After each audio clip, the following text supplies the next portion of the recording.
Poruka za budućnost bi zapravo bila suradnja i empatija, jer naše društvo je jako bazirano bilo na kompetitivnom momentu.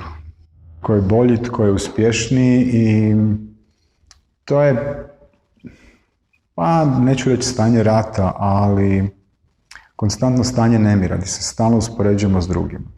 Mi sad, kroz ovu situaciju koju smo naučili i kroz solidarnost, moramo naučiti surađivati, imati razmjenu, učiti jedni od drugih, razumijevati ono što je drugačije, jer dok god smo podijeljeni u tim različitostima, onda taj divide et impera, stari rimski princip, uvijek funkcionira.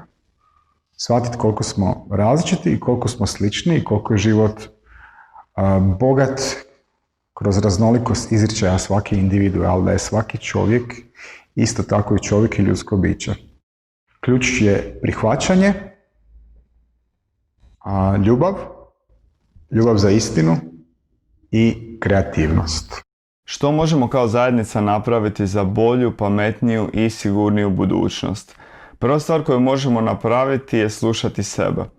Mislim da ako do sada smo išli kroz život tako da nismo slušali svoju intuiciju, tako da nismo razmišljali o onome što stvarno želimo postići privatno, ali i kao cijela zajednica, sada je vrijeme da to resetiramo.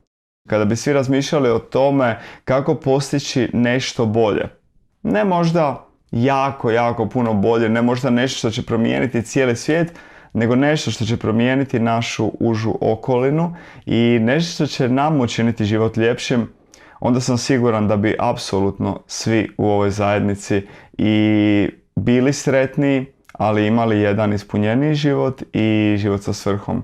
I to je ono što nekako vidim da se kreće događati, a sada je na nama da to nastavimo raditi dalje.